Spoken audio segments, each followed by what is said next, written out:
Right. So, it's like I got something stuck in my throat. Now you can't see me yet, but you will be able to see me in just a little moment. I'm not sure what I'm doing right now because I was checking something up on Twitter to see if someone else has.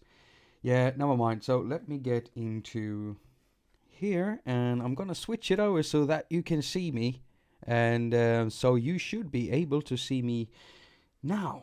Yeah. So there we are. I've got Kaspar. Casper. I'm mispronouncing it as Kaspar, like all the time, but it's actually Kaspar. Kaspar. In Swedish, we would say like Kaspar. So Kaspar. Rapsack. It's like rapsack when you read it backwards. I don't think that means anything, but it could be a fun thing. So, hello anyone who might have found this stream, or maybe you've been waiting for it. I don't know. As usual, I'm trying to find myself on the stream on YouTube just to see if the live chat is on. And it looks like there's people here already. We've got Tosborn, so hello. We got Samuel Lindemann, Tony Duncan, and Dean Daughters. So hello, all of you. Very nice that you could join up in on this little live stream here this Saturday. I initially made a post where I was saying that I was going to do this on Thursday, but the date was right, the time was right, everything like that. But I wrote Thursday, so I had to go around like deleting every post I made and then upload a new video because I made the same mistake writing Thursday inside the video too. Not a good move by me, but that's what it is. Hello, Gareth. We got Gareth in the live chat too. So right in front of me, I've got Kaspar, which reads Rapsack backwards. Again, doesn't really mean anything. And since there are already people here in the stream, I'm just gonna run my little intro video, and we can get started on this little thing here.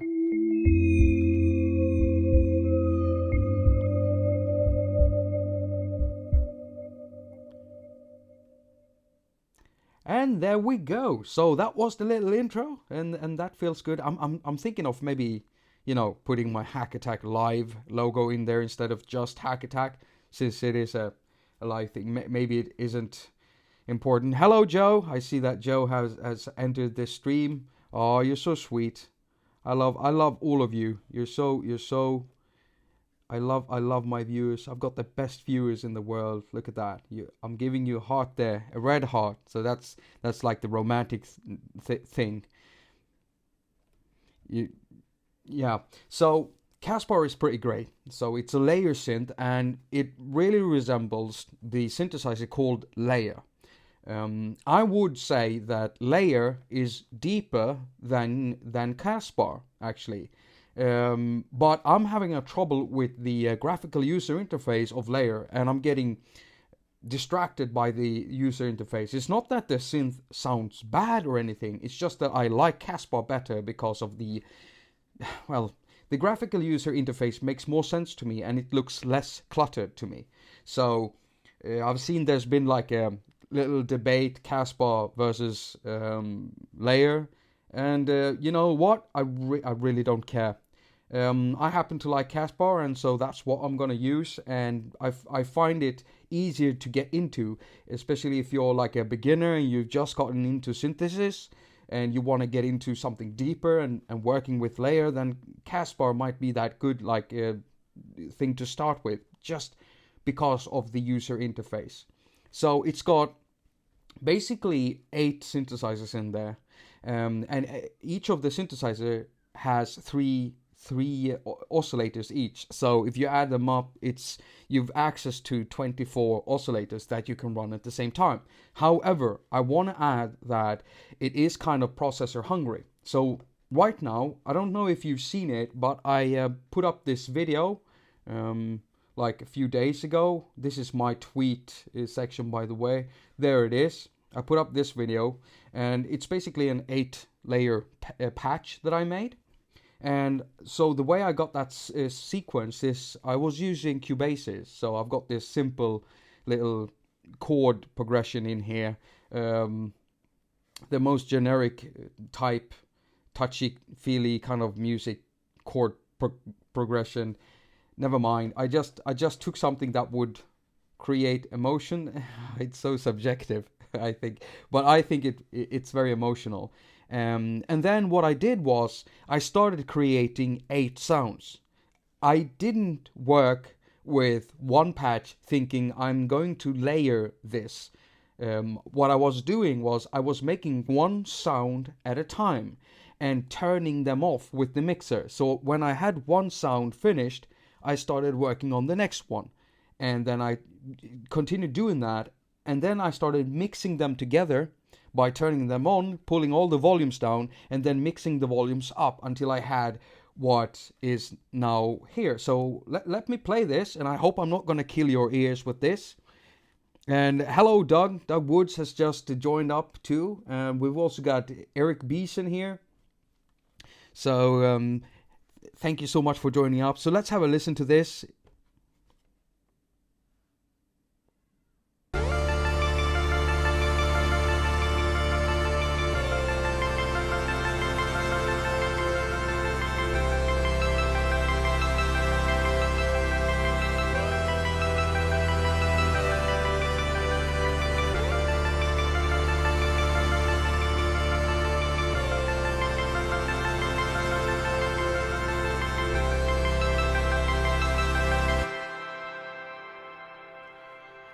Right, so like chords like this and sounds like this signifies what it signifies. Maybe I'm starting this wrong. I'm a sci-fi nerd, okay? I'm a sci-fi nerd. I grew up on a steady diet of everything from Moonbase Alpha. Okay, I'm not that old. I hope that wasn't offensive to anyone. I didn't mean it like that. But, you know, my parents, they had these recorded VHS tapes of Moonbase Alpha that I watched when I was little. It even ran on TV when I was little. So I saw Moonbase Alpha, I saw Star Trek, I saw all of these, like Star Wars and all of these different kinds of sci-fi series and movies. And movies? Movies? That's not even a word. How do I get that so wrong? Maybe it's because I'm Swedish. Hello, Bo. So Bo Beats just joined up in the stream too. Let's see here. So I was talking about I've dreamed about space for a long time. And I just love these series. And music like this is just, you know, it speaks to me. I don't know if you think that this would suit something like that. I mean, it sounds more like something you would hear in maybe the 80s when the synthesizer started to be a thing in movies for real, like when they did like Blade Runner tracks and all of those kinds of music. So that's what I was trying to make. But as I said, I wasn't making one patch with 8 layers. I was making one sound at a time. So let's just have a quick listen to some of these sounds in isolation and what they sound like. We're going to go to the mixer and we're going to turn off all of these. And I'm just going to have the first 2 layers playing here. So is that gonna work?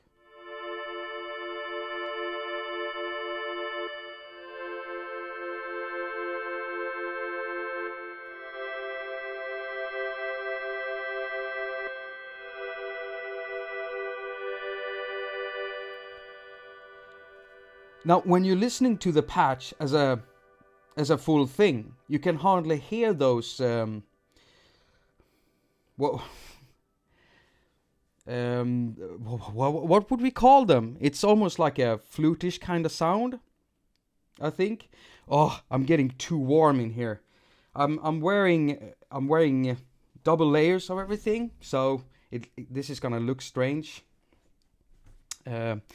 But someone said, yeah, Dean Daughter says it sounds almost like an accordion. I guess you could say that. Yeah, it's got that kind of accordion thing, but it's a bit softer, and you can hardly hear them sounding like this when it plays with everything else. So let's have a listen to this thing right here.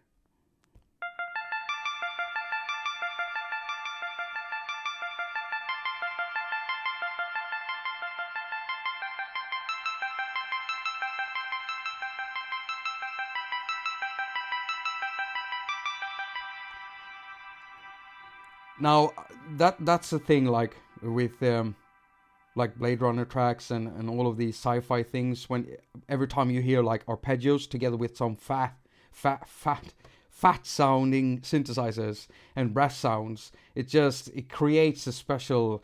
It's a very special sound to it, and so I had to have an arpeggiator. And to be honest, the arpeggiator is actually the first sound I made. Only I'm a bit peculiar when it comes to the way I tweak sounds. Usually I make sure that my basses are like first in line, and then I add the other stuff afterwards, because I like having a good overlook over my sound. And in this case, the arpeggiator is on channel 3. For some reason I started tweaking there. I was pushing around things inside Kaspar, and so I just ended up making it there. Don't know why I told you that. It's not really important. Let's have a listen to these sounds. So these are like kind of a brass and pad sound. Not really pads, but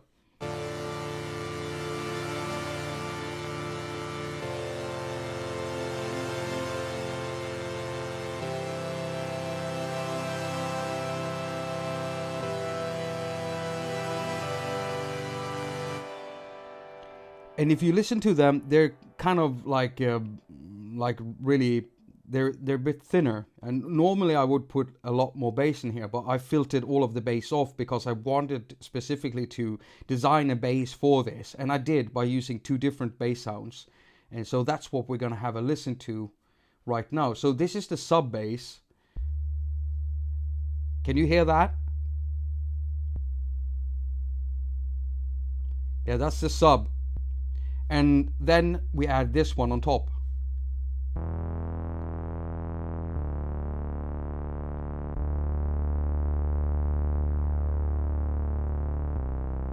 I really like what happens when you do sounds like that. So I usually do keep a sub bass in there just to keep the bass in check, and I want there to be a consistent, like, heavy bass sound throughout the patch. And so with the sub bass, it's the only way I can get that sound, basically. So, and the last one is it's a pitching lead, so it's got portamento in there.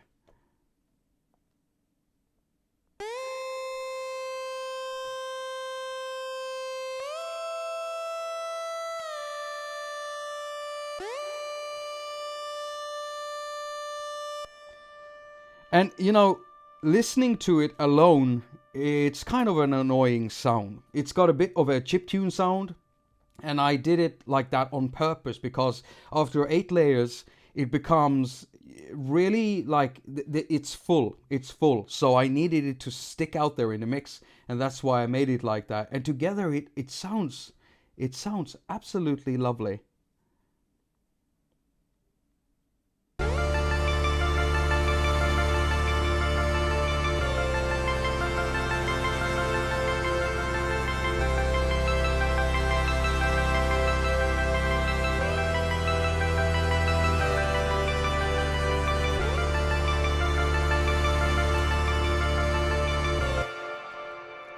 Yeah, it's definitely my type of sound. And what I thought what we're going to do today is try to build something. It doesn't have to be like this, but we're going to build something. And at the same time, we're going to go through the synthesizer.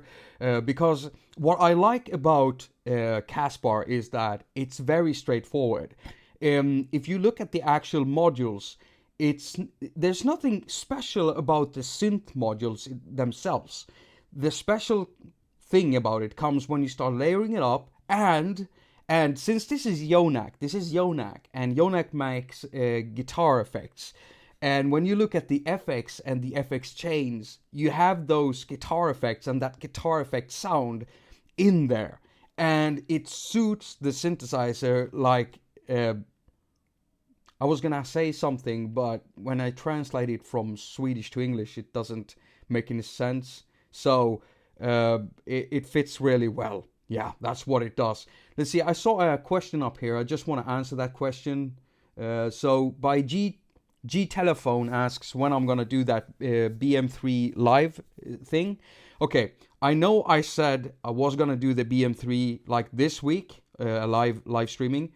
But after spending time with it, I need more time. I don't want to go into BM3. There's a certain level of knowledge I want to reach myself before I go there.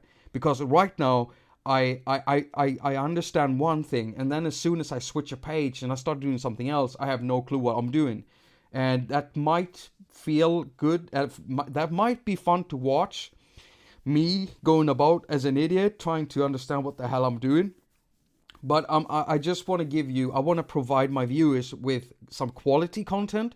So give me at least another week before I do the BM3 live streams. And in the meantime, I've seen a few videos that are really good. And now I can't remember the channel names for them. But they make BM3 videos. So I'm going to put a few links when I'm done with this live stream in the description box.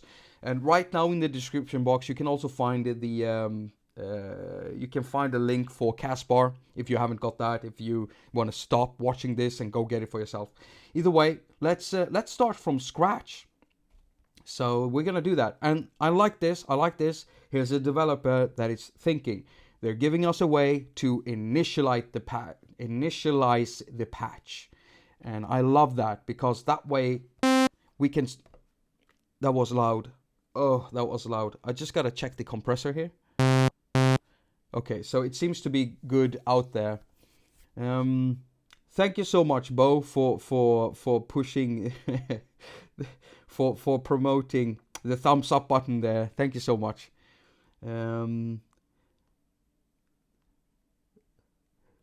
Sound test room. Doug Wood says Moonbase Alpha. Wasn't that spaced 1999? I'm not sure I understand the reference. Either way.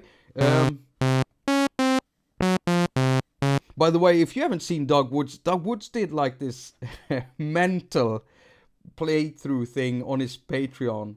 So it's for Patreons only, but he makes some funny videos, you know, occasionally. Well, most of them are pretty funny, especially the vlogs. So if you ever wonder, maybe I should get to be a Patreon of Doug Woods, maybe you should. Yeah, maybe you should, because a few of his videos are really mental, and especially the one where he's play testing my Poison 202 sounds. It's just absolutely mental. I love Doug Woods. I know he's sitting here and I'm talking about him in like third person, but he's absolutely mental, and I have no idea where he gets all his stuff from. So let's see here. Right now we got one engine on. So that means we have access to 3 oscillators. And when we are in the edit menu, we've got all the synth engines right here. So we just switch them by doing this. And it's also got that built-in mixer here. So we can also put them in solo mode, and we can also mute them out and stuff. And that's nice when we want to A/B stuff. So the first thing I want to do for this little patch here, I'm going to remove the thing there for Cubases. And we're going to start by choosing a different waveform. And I also like this. There's a lot of waveforms in here.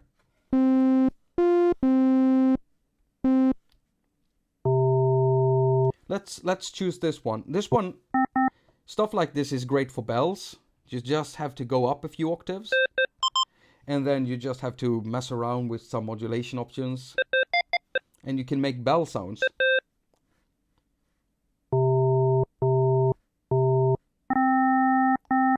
Of course, it doesn't have, but that's okay. Let's run it up, and let's run another oscillator here, up with the volume.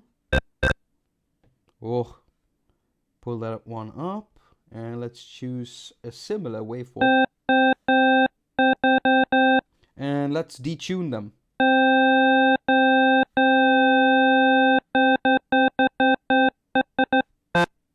Oh, I love that. Let's choose another one.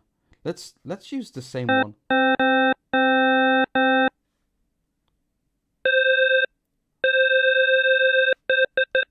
There we have it. So the thing I want to do with this is I want to make this kind of a pad sound. So we need to go into the envelope, and we just shape the attaQ so it's slower. what am I doing? What? Oh, I'm in the wrong envelope. That's the modulation envelope. We go to the amp envelope. And let's give it a little bit of release.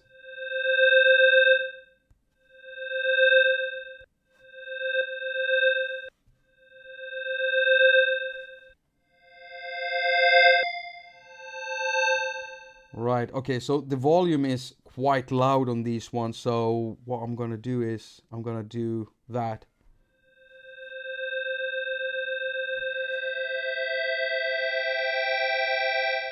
And right now it doesn't sound that awesome, but we're gonna make it sound awesome. Hello anyone else who have joined up recently. We are live tweaking inside Kaspar, which also reads Rapsack backwards. Doesn't really mean anything, but I think it sounds pretty good. Okay, so we're gonna go to the effects right away. And what I like about this is I didn't like the order of the effects, and then I realized, hey, I can pull them around. So just tap it and hold it and then move it. And the first thing we're going to do is to filter it a bit. So we're gonna turn on the equalizer and go in there.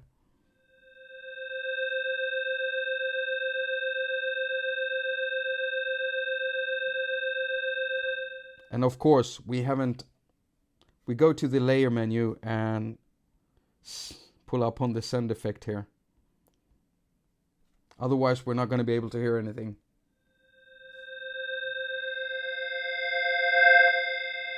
There we go. A little higher cue point. See that? That's the tone of it, around 500 hertz. That's the tone I'm annoyed at. But it's also the tone that is giving this sound its character. Ah.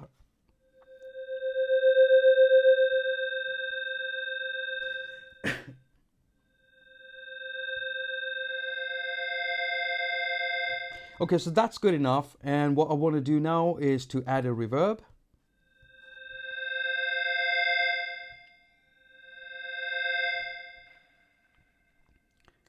I like him big and wet.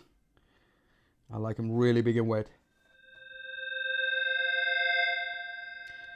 Christian Sapino says Rapsack sounds like a Viking from earlier centuries. A Viking. Maybe if you say it in Swedish, Rapsack. No, it doesn't. More like actually, Vikings had some really cool name actually. You know, over in Sweden, we didn't name our Vikings like Beowulf or something like that. They actually had like pretty normal names, like Robert. That's like Robert, and also Leif. Maybe Leif. I think Leif. Busse has a Viking name. Bo Beats. Bo Busse. Busse Viking. Okay, that's quite...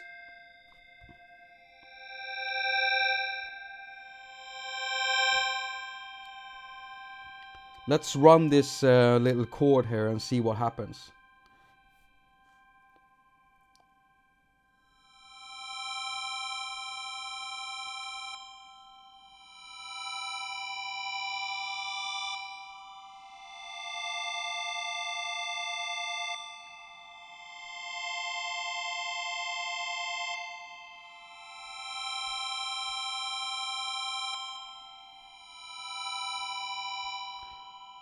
Yeah, let's add a delay to that. And I'm adding the delay before the reverb because I want the delay tail to bounce around inside the reverb and create just stuff in there. If we put the delay after the reverb, then it's gonna sample the reverb too, and that, you know, it can sound good, but I usually don't like it like that.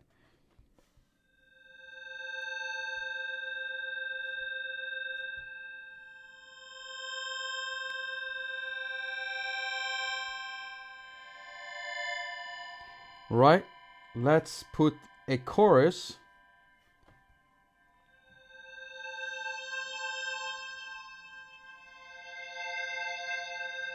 and up the spread.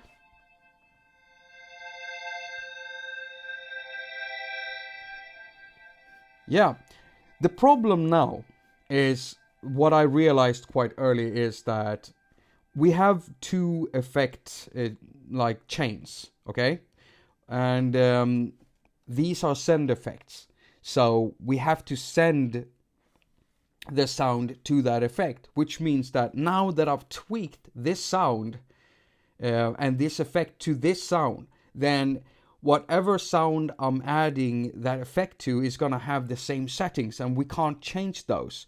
And so that's what happened with the other patch that I made, that I had to design the patches so they would sound good with the effects, which is like a reverse way of working. Rapsak. Samuel Lindemann says rapsak. Yeah, when you put it like that, it actually means rap thing in Swedish. It does.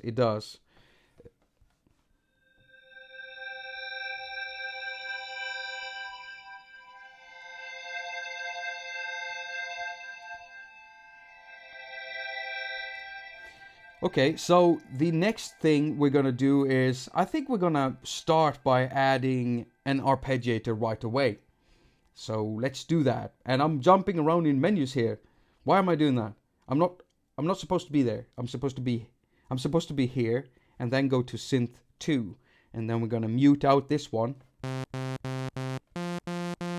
Right.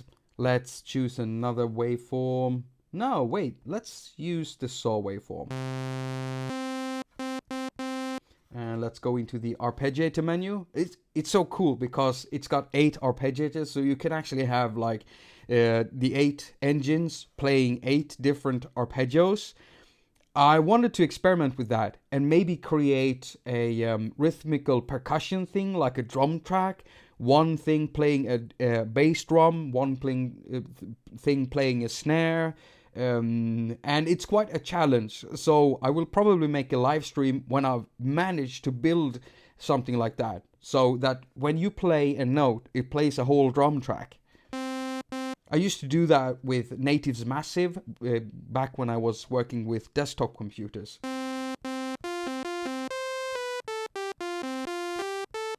But then you only had like 3 oscillators, right?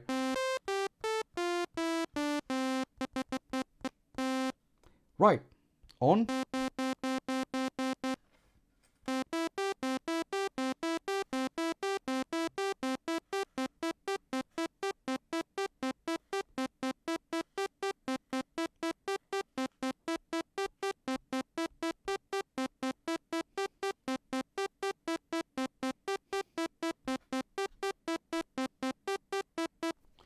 Well, it sounds weird, but let's listen to this.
It's starting to sound interesting. So the next thing I think we're going to do is to add... I want to add a sub bass right away, and we're going to do that with the last engine here, number 8. So we're going to mute... No, we're going to solo out this one. And here I had to think a bit.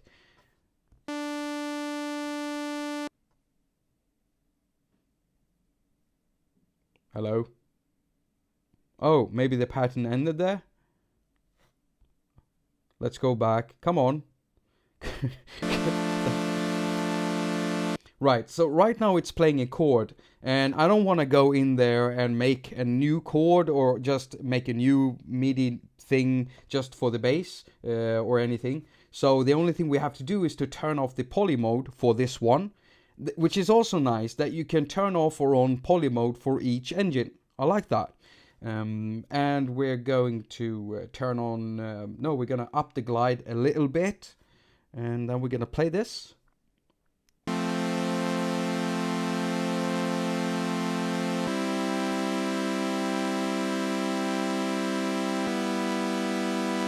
I'm in the wrong engine. That's good. I'm in the wrong engine. Right there. Turn off poly and it should work now. There we go.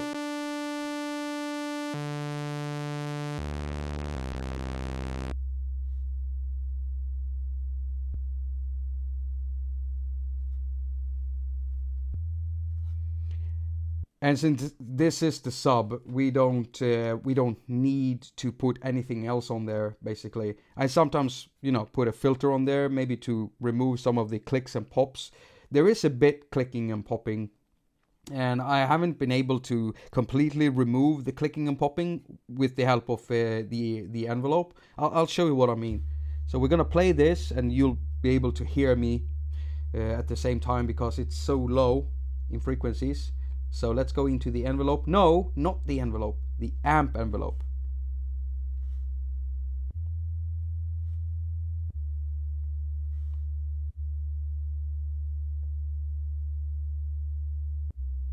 Yeah, it still plops, and there's still some spikes in there when we're playing it, and I haven't been able to remove that. And the only way you can make it disappear a little bit is by adding a filter, but the frequency where it clicks is a bit lower, so it's so low that if you filter it off with a low pass filter, you'll end up filtering off a lot of the bass too, which we don't want. So the bass is going to consist of 2 layers, so we're going to add another one right away. Turn this one off, solo this one out, and go into edit mode.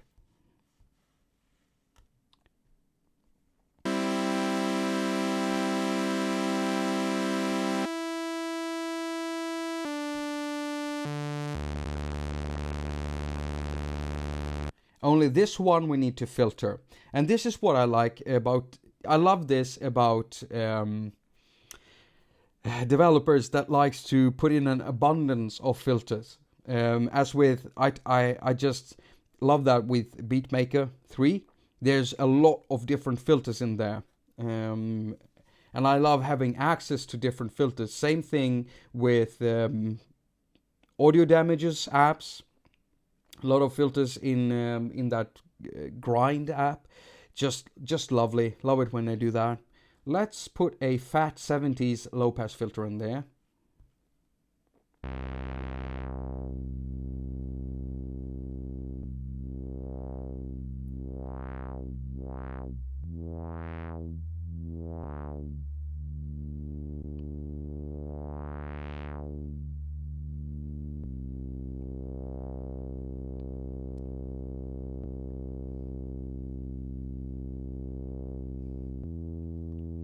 Yeah, I can see that you have a hard time hearing the bass.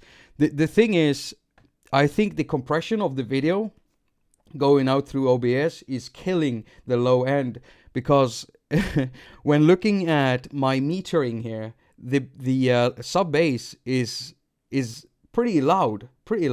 So it should be, you should be able to hear it, but yeah, because of the compression you can't. Can you hear this thing? This should be able to hear this.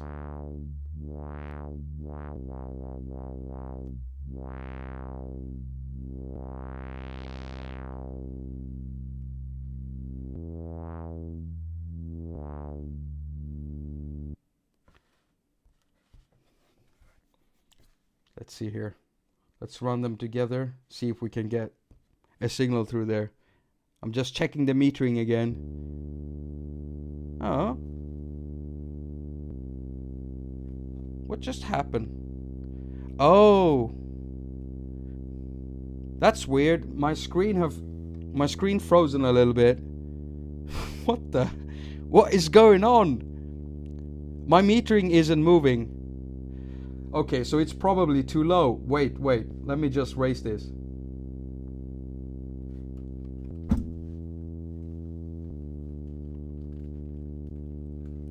I can't hear it.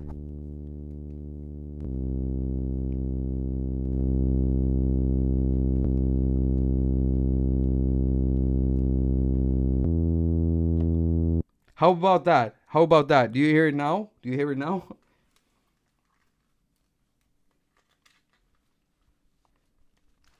Yeah, solo is on. Let's turn that off. Let's do this instead. So you should be able to hear it now.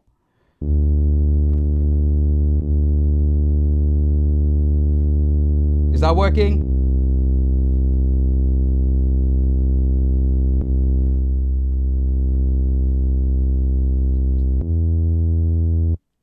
That should work now. It sounds much louder, and OBS is locked on my screen, but it looks like my stream is going out because I can see my stream here on the iPad. So I hope nothing happens to the Mac because it's completely frozen. What is going on? Okay, I'm not gonna touch the Mac. So as long as it's going out, we're just gonna keep on going. Yeah, so let's have a listen to what this sounds like. Let's turn off these. We've got an arpeggiator on, and we've got a little pad thing going on there. So...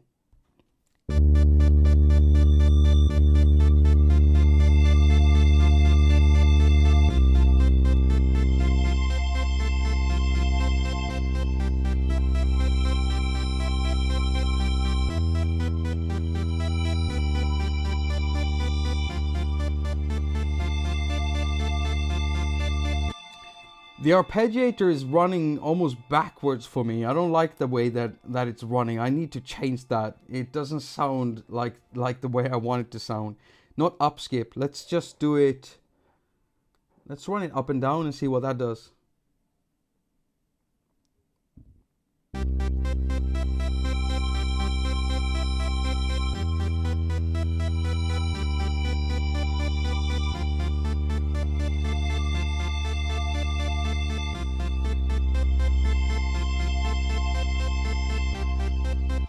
Yeah, and so let's try to add a little brass thing to this one. And so we're gonna solo this one out, turn this one on, and then go into edit. Now, there is one thing that I feel would have been a great function in here. Let's say I make a sound here. Then I want to make the exact same thing on the next engine, synth number 4. But the thing is, then I have to redo everything from scratch. It would have been nice to be able to copy a setting between synths. So copy from this one and paste into here. That would be like an awesome function to have. So I won't have to do the same changes to everything. So we're going to keep it simple with this one. We're going to keep the saws.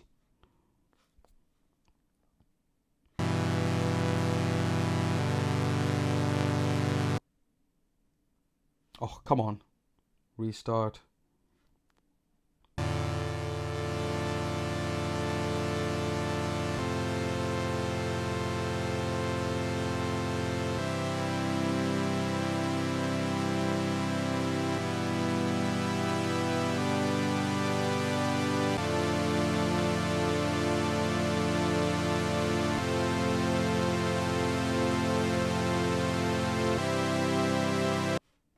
Whoa, it sounds good. It sounds good. So let's do this. Let's do this.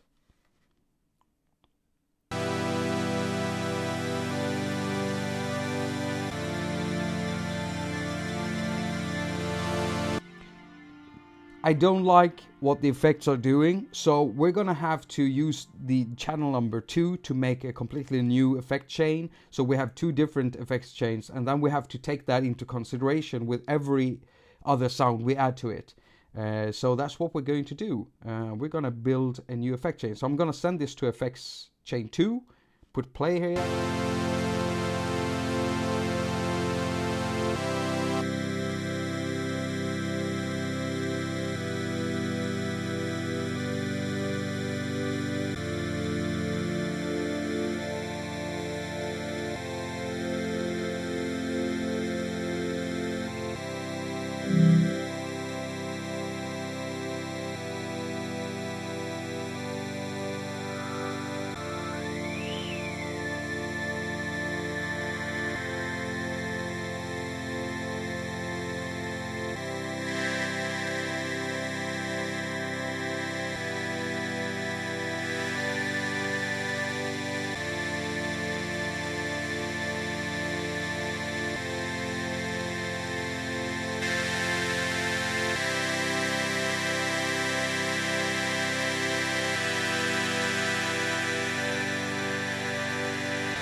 Yeah, it's starting to get to where I want it. Now we can, someone says phaser, let's put a phaser in there. Okay, we're gonna try it. I actually dislike flangers and phasers. I've never liked them, and especially phasers, because they do something with the bass when they morph. It sounds good, but I always feel like I'm out of control as soon as I use a phaser, and I'm always ending up putting in a compressor on there just to save my sound from killing everything else when it goes in and out of phase, basically. So we are gonna try a phaser since you suggested it, Andrea. So let's do that. Let's add a phaser. I'm gonna remove the reverb. I'm gonna remove the equalizer just to hear it and hear what it sounds like.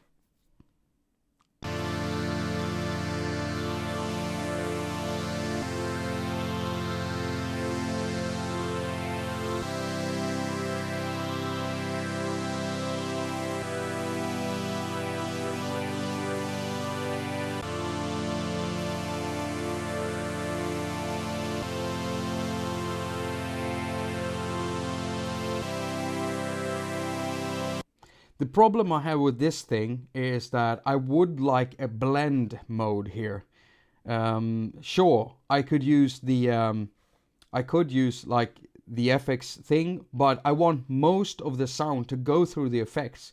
And since there are no blend modes on this phaser, I don't want to use it like that. So it's also suggested to use a filter morph in one of the frequency bands. Yeah, that's a thing. That's the thing. That's one of the things I would really love to have access to. So let's have a look at this. We go to the layers, we go to edit, and we go to mod. So this is the modulation thing here. And we have like six modulation slots, basically. It's what it is. And so you have one target, where you want to send the modulation to, and then a modulation signal where you want to take the modulation from, and then you have one control, so you can use a parameter to control the way that the modulation is happening. And there's 6 of them, and 6 isn't much, but it's enough to make some cool things. But let's have a look at the targets here. So we open up this list, and then we have none, which is basically bypass. Then we have pitch, +1, pitch +7, +12, pitch minus +1, 7, 12, oscillator pitch for all the oscillators, and then for the timbre,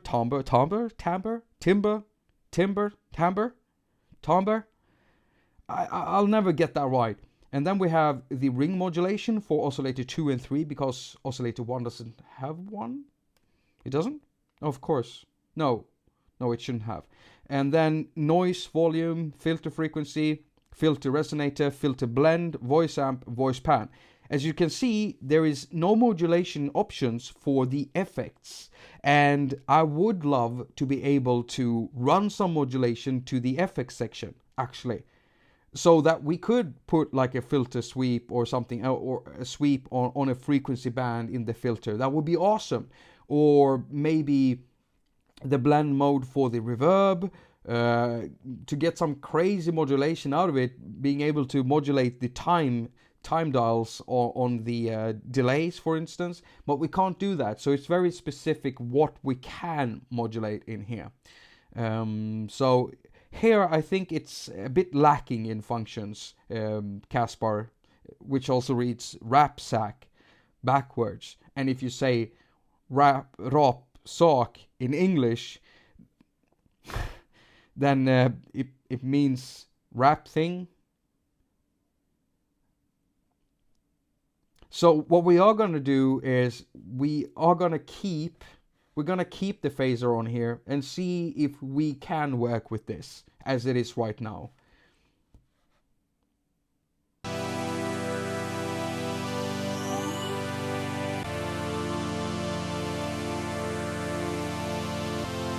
Of course, the feed works as a blend mode. Why didn't I think about that? It still would be nice to modulate that so that the phaser only comes in at certain moments.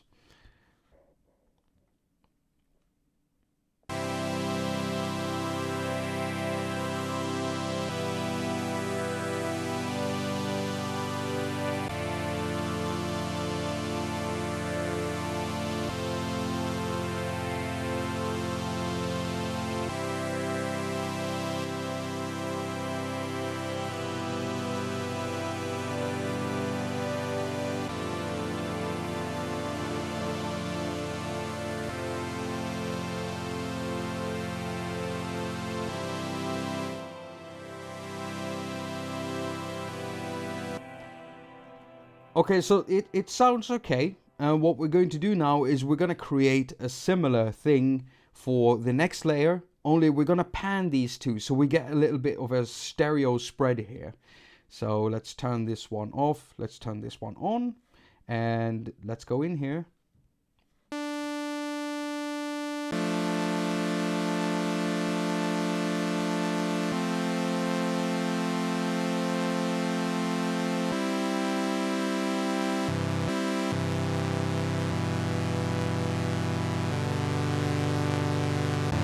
Only we're gonna choose some different waveforms now, just to make it sound a little bit more interesting. Let's try this Spire. I really like this one.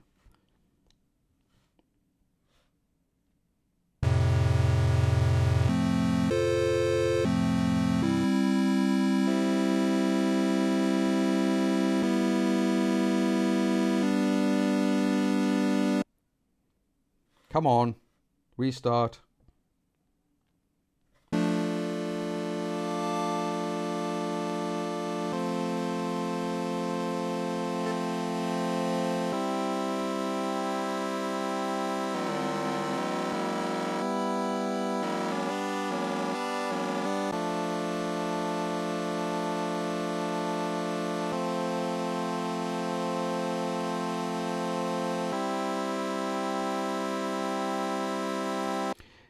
Andrea says it would be nice to send MIDI CC for things you cannot modulate inside the app.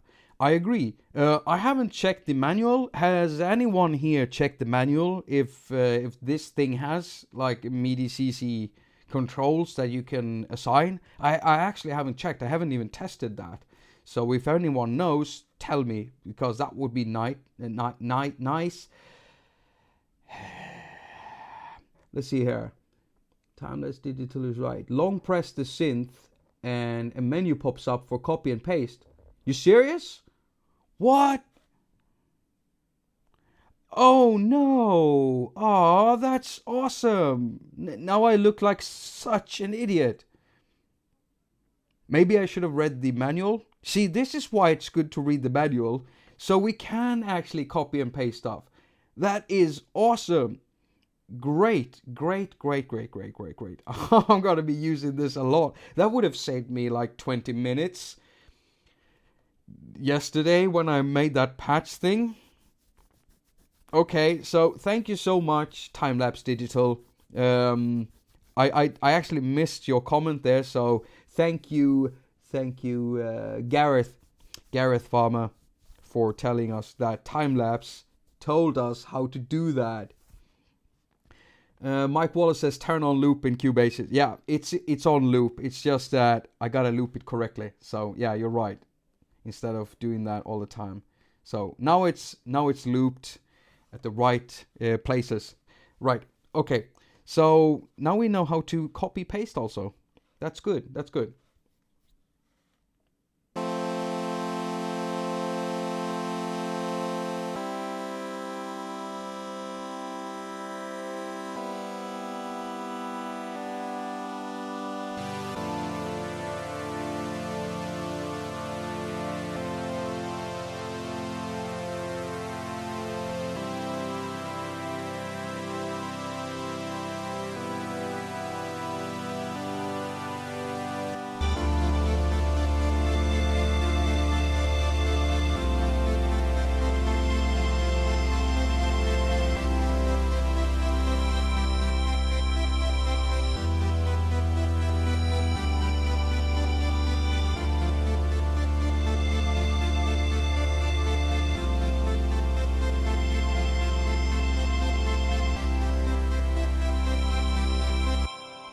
Right, okay, so that sounds pretty good. What do you think? It sounds pretty cool.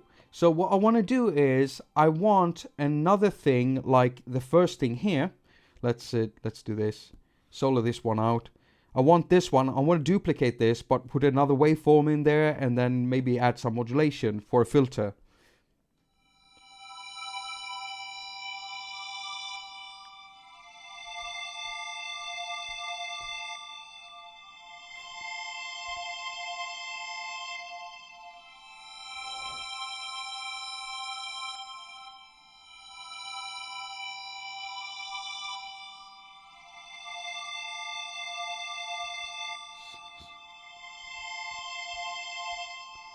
So we're gonna add that to number 6. Paste. Ah, it works really nice. Oh, that's so nice. Thanks, guys, for telling us how to do that. It's I should have checked the manual before I started this. I should have checked the manual yesterday. I'm literally serious. I would have saved 20 minutes of my 45-minute tweaking if I knew that I could copy and paste stuff. It's the developers hide these functions. You don't really see them. But then again, how do you tell people they're there unless you get like a tutorial when you open up a synth? And I hate when that happens. I just scroll past it and I'll miss everything anyways because I'm impatient like hell. I just won't look at it. So I've just copied what we did with synth number 1, this little flute type of thing. And I want to add something similar, but I want there to be a little bit noise in there too, because we have a noise generator here, right under the poly and legato switches, which is very nice. So I've soloed out this one, and let's play this.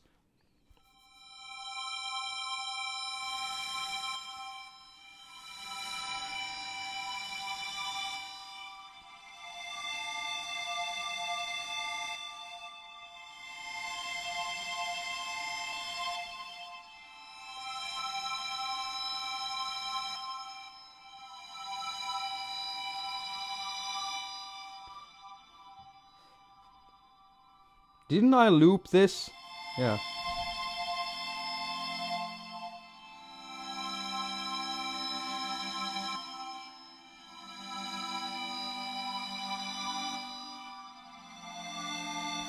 So let's add a filter to this one, but we're gonna make it into a like a band pass filter, because I want to filter off some of the highs and some of the lows. The noise generator is nice, but sometimes the really high frequency stuff can take over a lot in the track. So in the sound, I don't want it to fight with the. We're gonna add a lead. The last thing we're gonna add is a lead to make something similar as the thing I made, and I don't want it to fight with that. So we're gonna choose a precision bandpass. Do we have the 24 decibel one?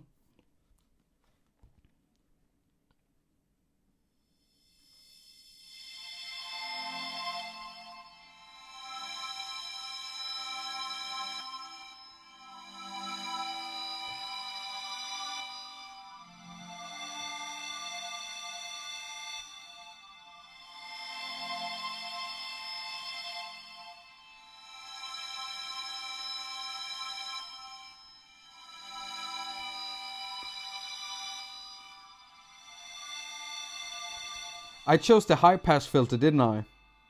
Maybe that's why I'm not getting a band pass filter type, right? Right. Well, good. That's good. So now we have a band pass filter. Maybe this will work better. There we go.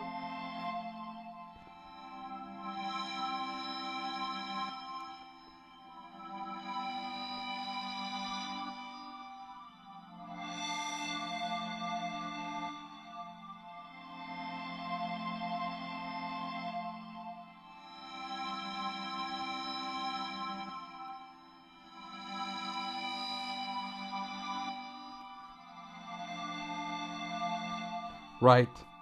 And let's see what happens when we change the, let's see here, we put that on number 6. And let's pull down this FX channel and try to add it to the other FX channel and see what happens.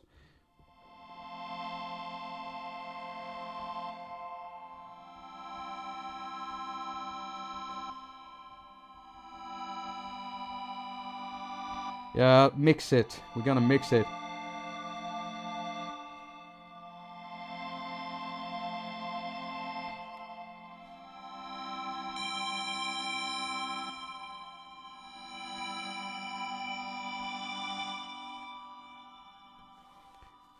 That's what we're gonna do. Why isn't it looping?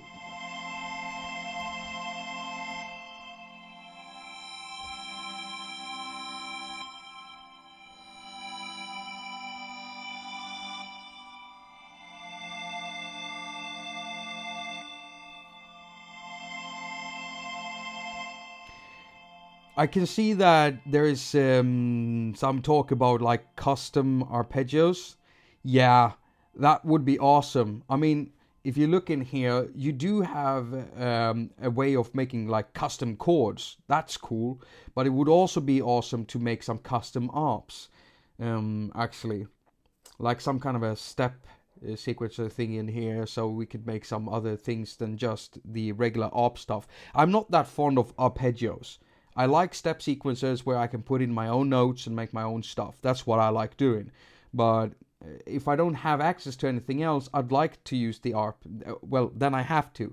But one thing that I would also like is the way to set the time independently for the ARPs. So, I mean, right now it is clocked to 120 BPMs. It's taking the clock from Cubasis. So Cubasis is also set to 120 BPMs. And I would like to be able to set like the arpeggios individually on all the synthesizers to like half speed, double the speed, a quarter of the speed, or something like that. That would be awesome, actually. Let's see here. Hello, Blue Sunset. And hello anyone else that might have joined up into the stream. I feel like I'm all over the place. So if there's something I'm missing, something you want to know, just ask away, and I'll try to answer or show stuff or something. But yeah, it would be nice to be able to switch up the clock modes for the arpeggiators independently between all these synth stuff. So if Yonac, if you're watching this, Jesse, if you're watching this, that would be awesome. By the way, if you are watching, I love Kaspar. I think the synth is amazing. It sounds really, really good, and it's really straightforward and easy to work with.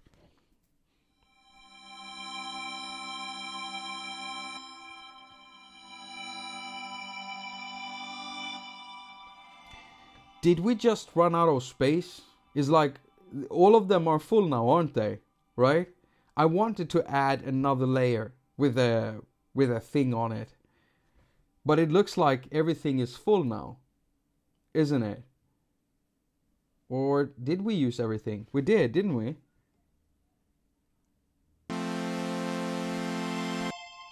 Nope, we still have one left. That's number 4. And for number 4, we're gonna make a lead. And I want to make a lead with some portamento in there, so it's bending. Yeah, okay. Let's go into the edit menu. And which synthesizer was that? Okay, so here's the thing. Here's another idea.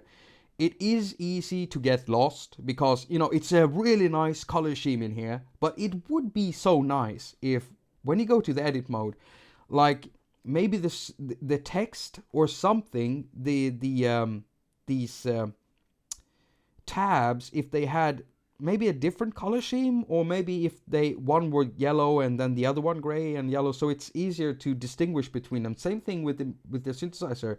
If you had like some marking on them in a different color on each of the ones, because I'm easy with colors. Like I know that I put the bass on red, and yeah, maybe it's not important. Maybe I'm just confusing myself. Maybe I have a bad memory. That might be the thing. Yeah, that might be it. But it is a bit confusing, I think. Wait, where was I again?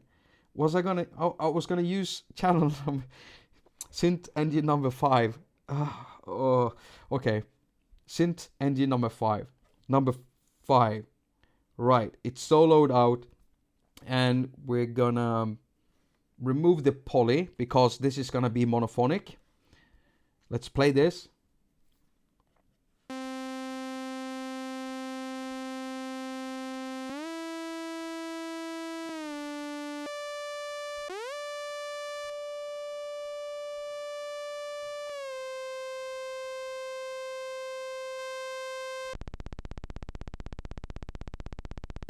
Yeah, that's right.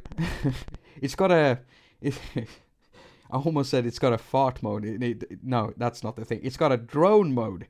So you can actually put the... Is it all of them? Yeah, all of them. That's pretty cool. So you can put like an oscillator in either tracking, so it will track the pitch of the keyboard, or MIDI notes coming in, or you can put it in a drone low mode, and then you only get one note, very low, and you can put it in a high mode. So that's only one note, very high. That's not what we're gonna do.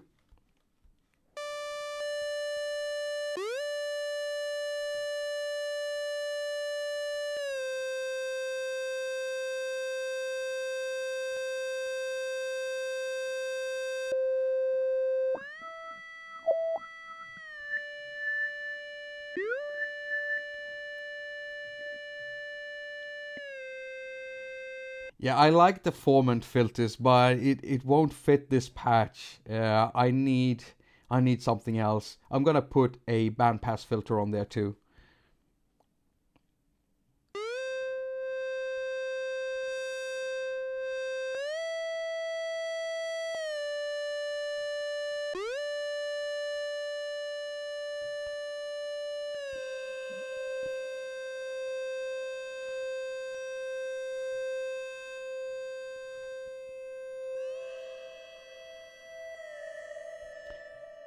So I just pulled the FX up really high, so it's going completely through the FX, and so it sounds like it's really distant.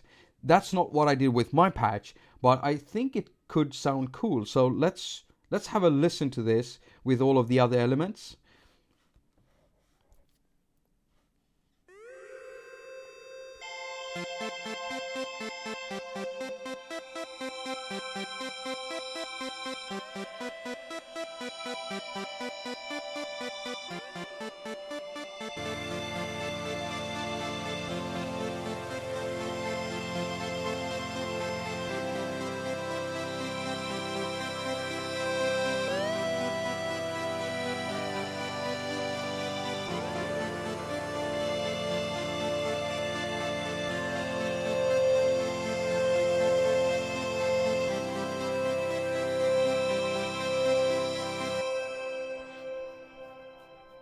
What was that? I'm reading Prout mode.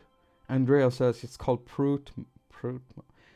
Oh, are you talking about the fart mode? I mean the drone mode. That's a good one. Prout. That's actually what we say in Swedish. Maybe we should get into that. It's just, yeah, it's gonna turn dirty really, really fast. Either way, I want to hear all of this. And so this is basically how I did my patch, even though I did all of the sounds very, very independently from one another. I didn't even listen to all of them together. I didn't test playing one with the other. I just made them all, and then I did this. Pull down on all the volumes and made sure that all of them were on.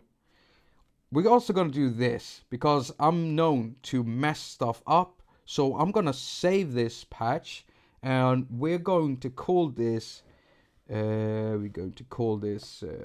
anim for animate, and then one of those, and we're going to call this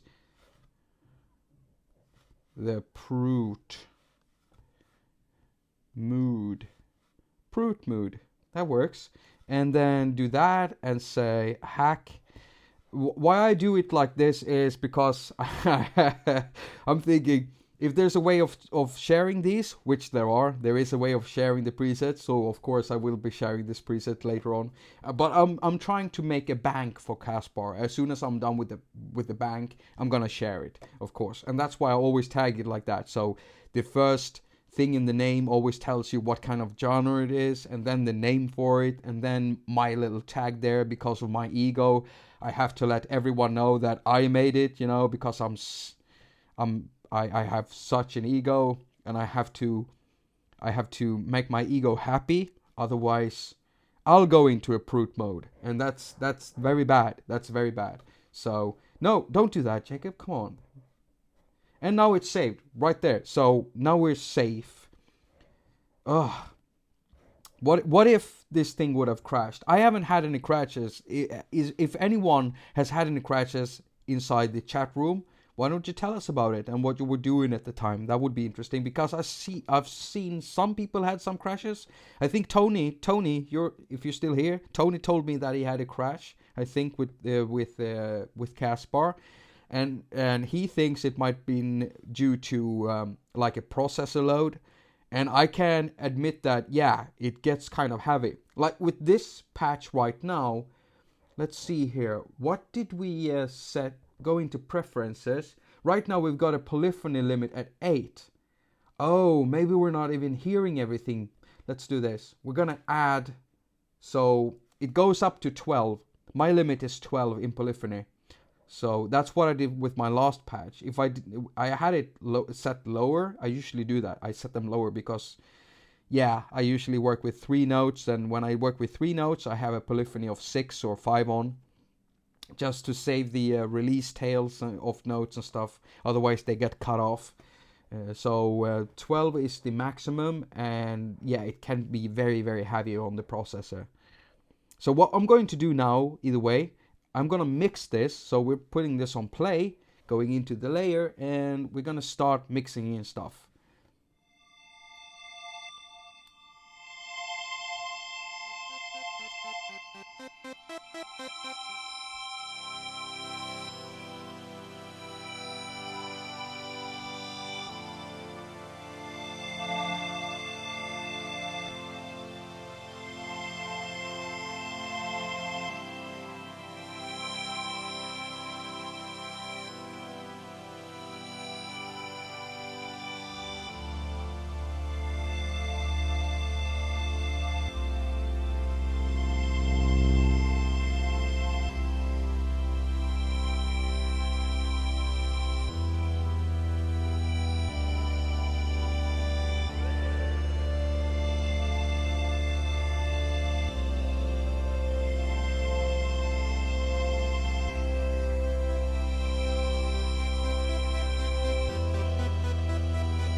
Okay, I really feel that the arpeggiator isn't helping, but I think what's wrong with it is the sound, and I think it's a saw wave. So we're gonna switch that out and make the pitch higher, make the notes shorter or something. That's what we're going to do. So we're gonna solo this thing out, go into the edit mode, and go to synth number 2, because that's what it is.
I don't know what you think about that. I have no idea what you think about that. I kind of like it. Kind of. I'm not satisfied with it. It would probably sound a bit different if I sat by myself just working with it, but it's close to what I would have probably come up with. Let's have a listen to the original thing, which inspired this whole episode.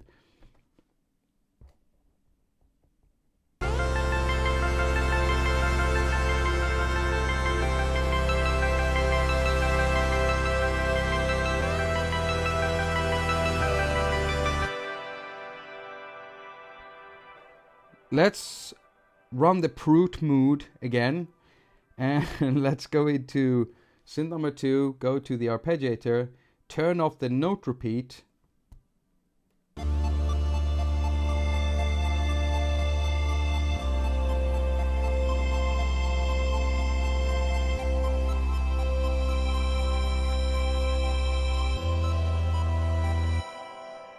Here's the thing. The thing I was complaining about me wanting to have inside this thing to set it to different, different speeds. Well, it's right there. And obviously I found it last time I was tweaking, but for some reason my brain just pooped out as I start live streaming. That's what happens to me a lot. And it's also a reason why I like editing my videos, because usually I don't make stuff like that. So yeah, there we go.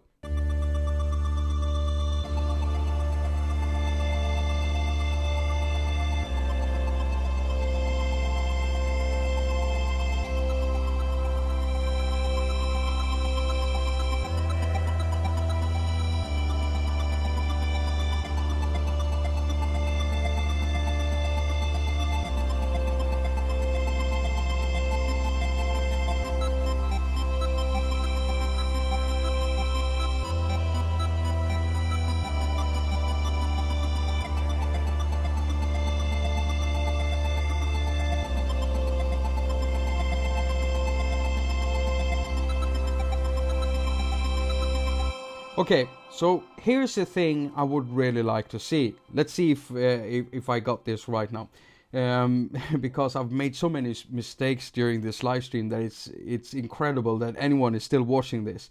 So what I would like to do is actually be able to modulate stuff in the mixer. I would like to have a way of using the LFO to pan stuff back and forth, because a panned arpeggio, and especially if you've got layers of them, like 4 arpeggios, and you pan them all over the place, that would create some really interesting stuff.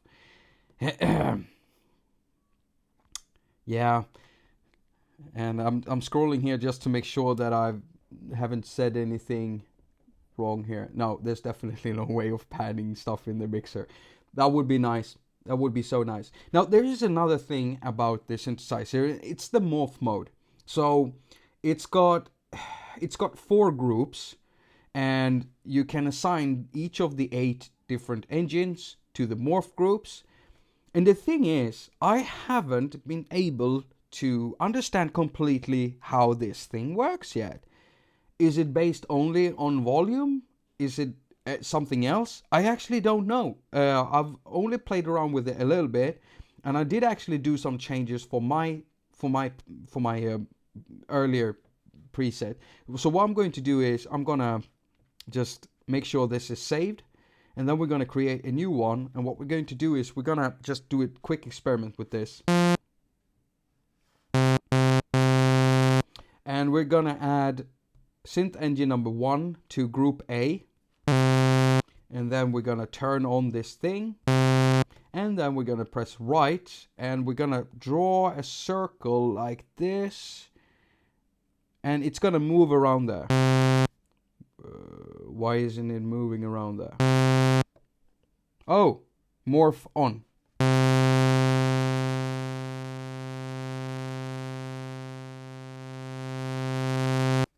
Okay, so to me it sounds as if it's only working with volume. Is it? Is that it? Let's up the speed. And let's not do the back and forwards. Let's do forward.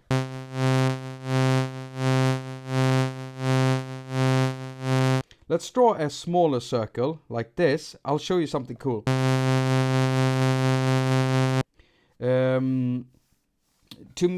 Because what I thought this was, I thought that this was kind of like attaQ at first. So the cool thing with this is, if we use this morph control up here, then we can add a bit more on the X and Y. And it's gonna move in some crazy patterns. Let's move this one down. Let's do it like this.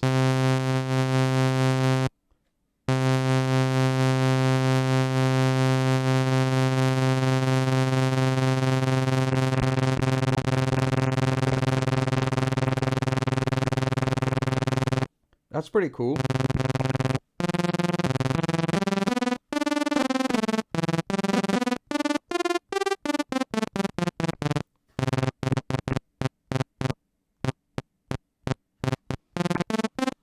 Yeah, so Samuel says that it just does crossfades between A, B, C, D groups. Samuel, isn't that how aTaMoog works? I mean, you got the different... No, wait. It morphs between the waveforms. So it crossfades between waveforms in aTaMoog, doesn't it? I think the Prophet works the same way, right? You got like A, B, C, D, iProphet. Do I have this one here? Yeah, this iProphet right here from Arteria. It morphs between A, C, and B. Whoa, I love that sound. Yeah, it sounds absolutely great. And regarding bass,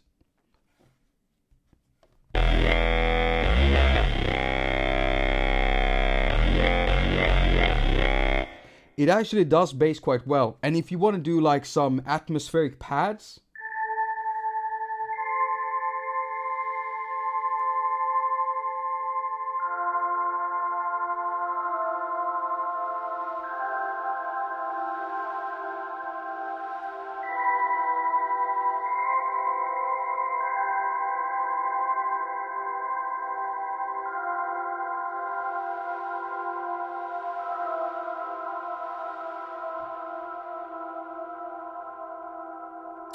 I really like Kaspar. Kaspar is pretty cool.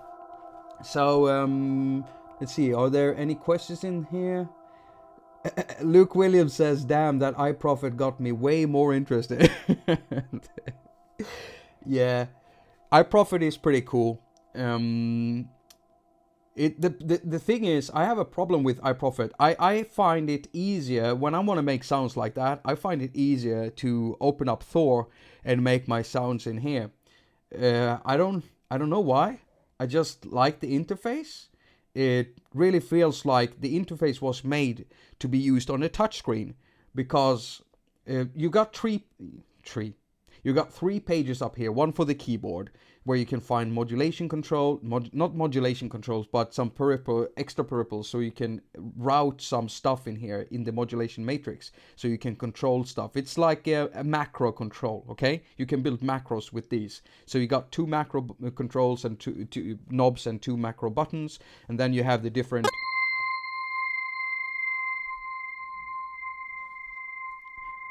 Ow, that was loud. Sorry if I killed your ears. That was really loud. So you got your scale and the keyboard and the modulation control and the pitch control, and then when you go to the knobs page, this is what I like. So they've done it quite interestingly, Propelhead. So you've got like one section here, and then you expand them like this, and it only keeps the section that you want to be in at the time. I just like it the way they did this. So there's like one section for the oscillators, one section for the filters and mixer, one section for the amp and LFOs and stuff, and then you have for the output. So you've got the delay chorus, and then another filter slot here, a global envelope. I just like that, and the routing window is really neat too. And I really like this thing. It's so nice to have a proper control, so you can get some exact values. This is so nice. Why don't all iPad synthesizers or iPhone synthesizers do this with controls? Look at this. So the controls, you have finer control the more you're pulling away like this. I mean, look at that. It's just awesome. And then you have a step sequencer in there. Yeah, I just love it. And iProphet doesn't feel like it was made for, and it just feels like a hardware module they put into it. I don't know. I don't like it as much, but it sounds really great. And I have built some sounds in here, only that was on my old iPad, and I deleted a lot of apps on there because I was going to use the iPad for something else, and I didn't think about my presets. Have you ever done that? Deleted like an app and then you realize like, oh no, all the work I did there. So stupid. I did back up everything else. I just forgot about some synthesizer preset. That's just... I also had Cyclops on there. And, you know, it was a real pain making sounds with Cyclops because the user interface is really... I mean, some of the things are so tiny to control. Like these things on here. If you've ever tried doing that on an iPad mini... I mean, the synthesizer sounds...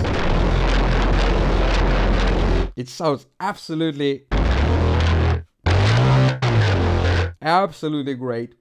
But it's a pain to tweak on an iPad mini. And I accidentally removed it from there. So all of those presets are gone too. So are there other questions about this thing? The velocity, Samuel Lindemann says the keyboard velocity in Kaspar is wonky. Instead of y-axis, it uses accelerometer. Really? Does it? It does? I haven't tried that. Let's see here. I'm gonna see if I missed anything because you've been writing a lot of stuff in here. Okay, if I missed anything and you want me to answer it, just write your question again. Just bombard me with it, so I'll see it. Yeah. One thing that would be interesting to see right now is how does the load look? If we look at the CPU meter here, and let's do that. Let's load my heavy patch. The one we were working on, Proot mode. Let's run it and look at the CPU meter here.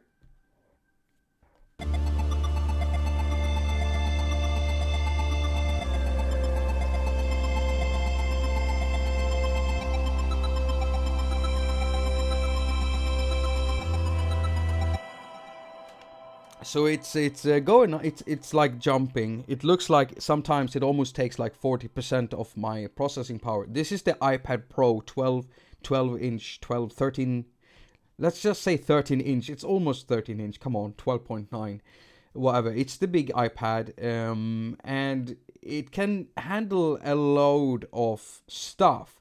But Kaspar is heavy though. As long as I'm just using one engine and I'm just doing a few notes, it's okay. But I had like 2 instances of Kaspar loaded, and I did some pretty heavy stuff with it, and I did get some spikings. I didn't get any clicks or pops, but had I added another instance of it, since you can load it as an audio unit inside DAWs, which is brilliant, then with 3 instances and loading up patches that is as heavy as the one we just made, I think I would have some issues on this iPad. That's why I do this. That's why I just bounce my stuff and record my stuff so that I have it saved like this.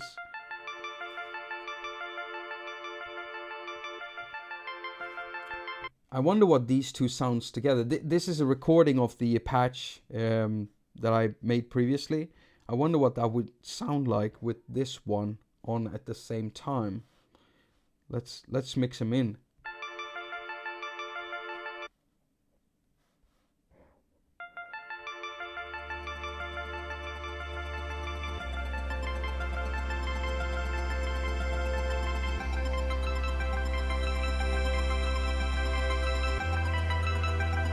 Yeah, the arpeggiator is just wrong. But I could probably make something fat with that.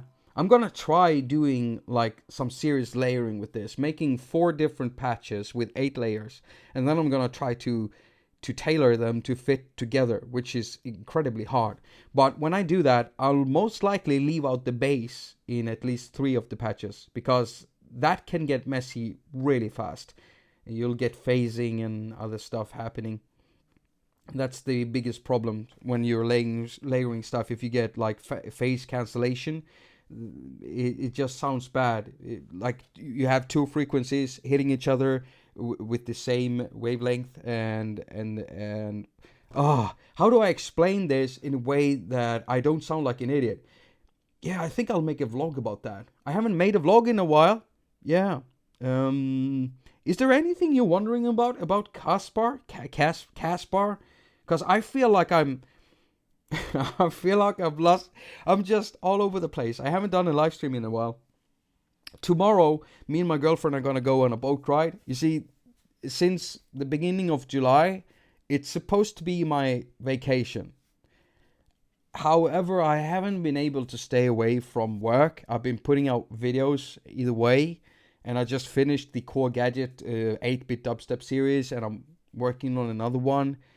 And I seriously need some time off because I've been working constantly since last year. I even worked during Christmas. So tomorrow we're gonna have like the whole day off. I won't be going in checking Twitter or anything. I won't be able to because we'll be out on the ocean on a boat ride, me and my girlfriend, and we're just gonna enjoy the what do you call it in English?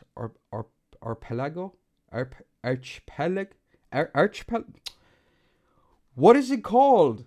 How do I not know this? I wish my girlfriend was here so she could tell me. It's called either way. It's like we got a cluster of islands outside the coast of Stockholm. It's called something in English. I don't know what it's called, but this is where we're going. And the boat ride is going to be like, not that long, but it's going to be long enough for me to just relax and not do anything that has to do with the internet or music or anything like that. Just enjoying the boat ride, basically. Which is going to be hard too. Maybe a bit taxing on my... You see, as soon as I don't work, as soon as I don't do anything, as soon as I sit down and try to play games. I like playing games like Fallout. I play Fallout a lot. I'm completely addicted to Fallout. I have been since Fallout 1. And I just, it's a pure addiction. But as soon as I sit down to play it, I feel like I should feel bad about it. As if I should feel bad about not being productive. Do you ever get that? Like you feel like you have to do stuff all the time and to create, and I'm just pushing myself too hard, I think. As soon as I make music also, I always have this like thought in the back of my head that I can use this for my channel, but I don't want to do that. Sometimes I just want to make music for me, and I haven't done that in a while, and that's my own fault. I understand that, but I don't know how to do that. Why don't you hit me up on Twitter if you have any good tips on how you do that? Yeah, hit me up on Twitter because I'm gonna increase a lot more video making on Twitter. I don't want to put all eggs in one basket, and I've been checking the way that YouTube is developing its rules and how it's doing everything, and I don't really like the development of YouTube. I mean, I love the availability of YouTube, but I'm looking at how the algorithms works, and they can make changes just overnight. And there are channels that had disappeared now that got like mass flagged and stuff. And there's just stupid stuff that can happen on YouTube for no reason, no real reason, because they don't have their stuff in check. They check on big channels that makes them a lot of money, which is understandable. I mean, we live in a world where, you know, money is important. So yeah, so smaller channels like myself, they fall under the radar. So if anything happens with my channel, I want there to be some other place. So I'm also thinking about a website where I can put out all the videos just in case something happens. I mean, nothing has happened so far, but it could, and I don't want to put all eggs in one basket. Besides, on Twitter, I make these shorter, like Twitter quickies. So I make short 2-minute tutorials and stuff like that. And that's fun because it's challenging for me to make tutorials in 2 minutes. And I can also answer viewer questions quickly through videos on Twitter. So yeah, you should really hit me up on Twitter. And if you have any tips, advice on how to attach yourself from social networks, from everything, from the thought of feeling bad about doing something for yourself. If you have any, you know, points and tips, I'd love to hear about it.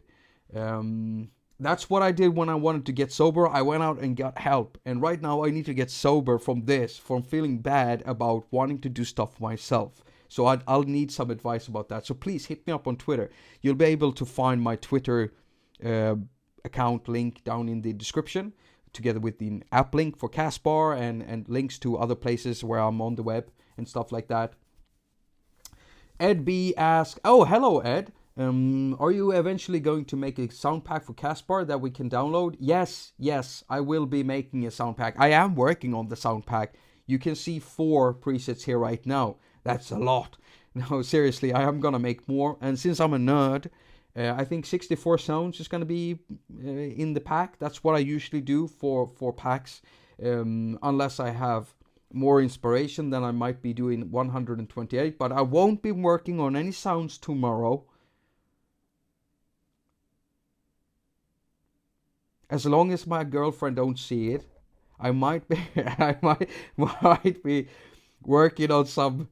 Yeah, so that's another thing you can tell me on Twitter, what you would like to see in that sound pack. If I make like preset pack for Kaspar. I like making some big stuff, like big pads and animated stuff, because that's a fun thing to make with Kaspar. But I also like making bass sounds, because that's just something I like doing. I like making bass sounds. I like making bass sounds. And oh, come on, it's still locked. Is it locked? Oh, I wanted to run the fish thing. I can't run the fish now. I said bass and I can't run the. Wait a minute. No, I can't. Okay. For some reason, it looks like the stream is still on. You're still writing. I can see myself talking in the video, but for some reason I can't click on anything. OBS is locked. It shouldn't be possible, right? If OBS gets locked, then the stream should. It doesn't make any sense to me. Why can't I do anything about this? This is so weird. I can't run the outro or the Patreon thing now. Oh, come on.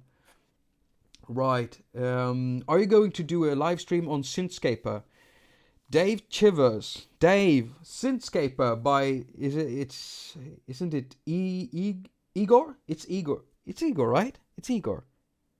It's Igor Vasiliev. Isn't it Igor Vasiliev who did that? Right?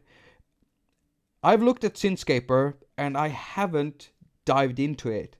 So if I ever make a live stream about it, I would need some time with it first. But there are so many apps I haven't had time to get into. I've been. There are things I cannot talk about that I do daily when I talk with certain people within the music industry. And there are things I'm testing, and there are other things being talked. I just wish I could tell all of you what's going on. But I haven't had the same amount of time of actually checking out every new app that comes out. So there are so many apps I haven't had time to get into that I wish I could. So I'm probably going to need more time with Synthscaper. So don't expect it anytime soon. But I probably won't make a attaQ episode on it. If I do any video, it will be a live episode, because it's such a deep thing. And for those, I want to be able to expand on it and talk about it more and have like this exchange with you in the chat room. So yeah, it's probably going to be like that. But I'm going to make an effort to try it. Yeah, I am. Jakob, let's see here. Amgo asks, Jakob, are you involved in creating the new presets for Gadget? I noticed one of the name was Sweden. No, I can firmly say no. I am not one of the in-house producers for the presets in Korg Gadget. But I really wish I was. I'm trying to build a trust here with the Korg fellas. Maybe you already seen it, maybe you don't, but I can tell you that 2 guys from Korg were here. Kazuhito and Fukuda were here from Korg. basically. And so Kazuhito is the chief programmer for Core Gadget, and Fukuda is like a product manager and general manager. It's just these are big people within Core, and they were here in Sweden, and I actually got to spend a bit over 8 hours with these guys. All right, so you can bet I was yapping my mouth off to these guys what I liked about Gadget, what I think should change about Gadget, and everything in between. I can't talk about anything else. I can't. But I told them so much about Gadget, and I wish I had the backbone to just ask them, like, hey, could I make some sounds for Gadget? But I didn't. I never asked them. I didn't want to, be brash like that, because it was like the first meeting in real life with these guys. I've talked to one of them in emails before, but I just couldn't ask about that. So I wish I was. But if there is a preset in there named Sweden, you can probably bet that they were inspired by the visit here in Sweden. I hope so, either way. I mean, we walked around Stockholm in Old Town, and yeah, it was a really nice time. And we had a Swedish fika with the kaffe and the bulle and all of that good stuff. Let's see here. Luke Williams says, did they listen to your ideas? Did they seem receptive? I want you to know one thing about Korg. Anyone who says that, like, anyone whoever comments and says like, hey, Korg never listens and Korg never do this and they never hear us out and they just ignore their users. No, they don't. No, they don't. They told me that they take in all of the comments. They take in everything. They might not respond to it the same way that Propellerhead don't respond to it. Because usually when you respond to stuff, you create rumors. And rumors will be created anyway. But if you don't say something yourself, then you can always say that. Like, yeah, it's a rumor, but it's not from us. And that will be the truth. So they listen. They read comments. They take in. They might not respond, but they do listen to the users. But you also have to think about this. Like, some like, when you request features from a company, whether it's a small developer or a big company, they always have to weigh like the usability of the function and how much worth it's going to be to spend the amount of time and money on actually doing that versus what they're going to get out of it, because it is a company. They got to stay alive, so they have to be able to put their time into doing the right kind of stuff. And sometimes fixing bugs, if there are bugs, well, most of the times fixing bugs are most important, right? So, and there's always creeping in bugs into everything. It's the same way with game development.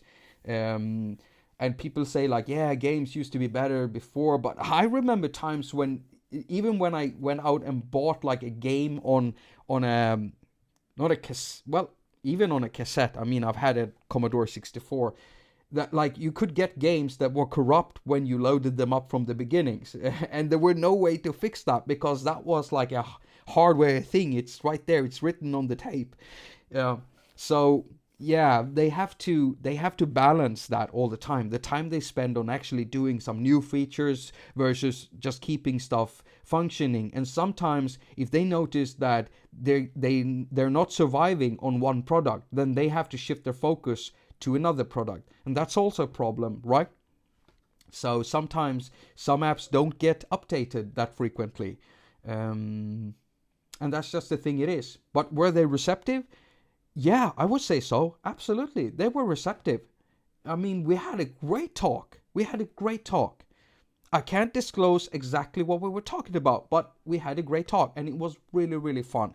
These are nice people. These are people like you and me. They're amazing people, and they're musicians too. And that's the thing. They're musicians, just like us. So even though they're programming and stuff, I mean, they're musicians. Most developers that make music apps, they have some kind of musicality in them. So, we're on the same level with that when it comes to creation and stuff. Only they make the tools that we use to make music with. So that's the difference there. But yeah, our tools are the synthesizers and drum machines, and their tools are the code. And then we're just reaping the rewards from that code. Sure, we pay a little money for it, and on iOS, we pay a very little amount of money for it. And we are lucky that we have these people doing it under a system that is implemented by Apple. Apple. It's a love-hate relationship, more of a hate relationship for me anyway, ever since they removed the headphone jack from that.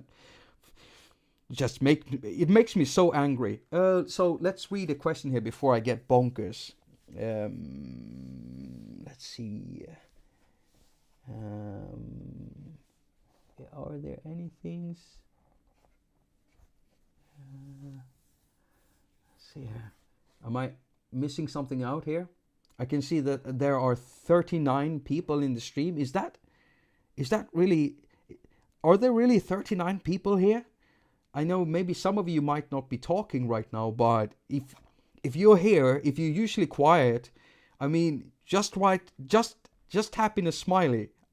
I never trust YouTube to tell me anything, okay? When it comes to YouTube, I just don't trust the system.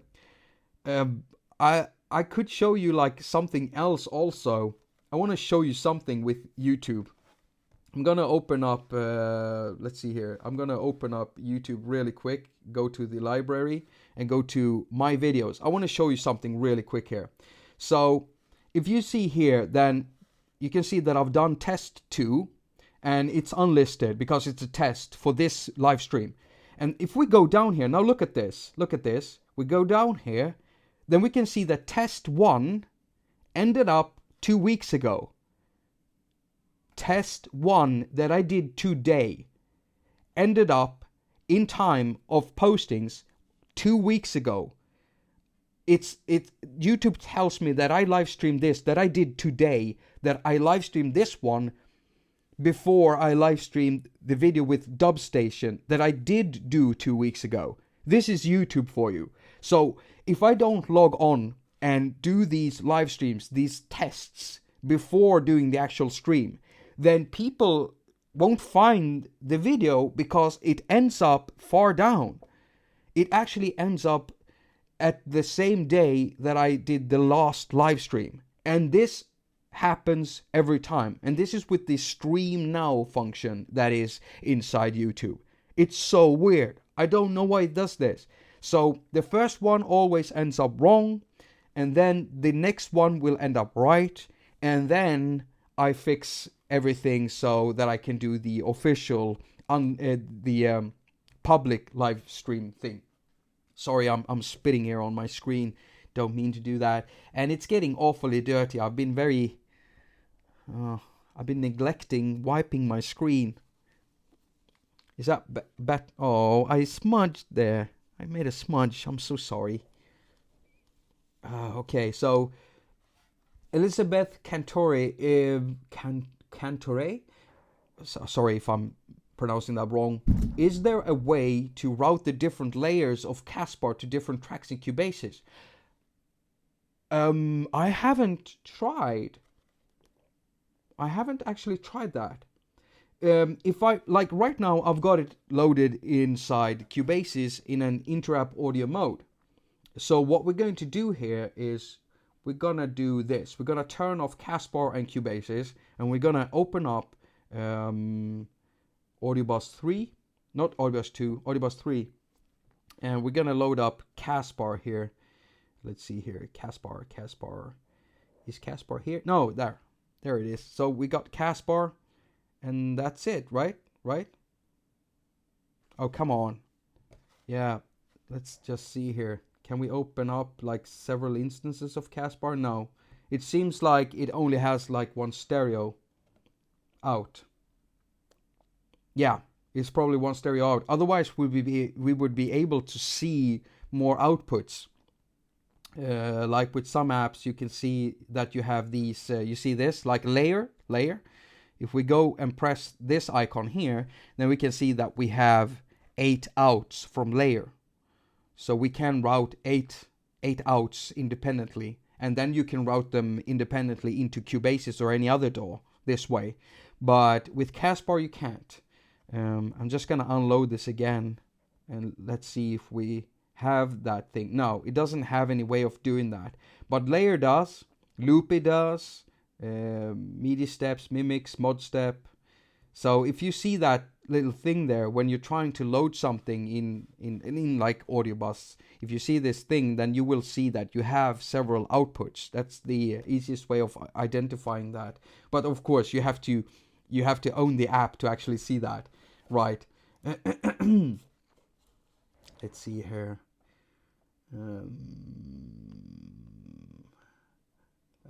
Let's scroll down. I might have missed something. Shannon on Sounds asks, has anyone ever seen or used the Roll and Go mix? Yeah, I've seen it, but I'm not rich. If I was, I would just buy it because I want to test it out. It's a small portable mixer and it looks capable enough to do some mixes. So I would love to try it out.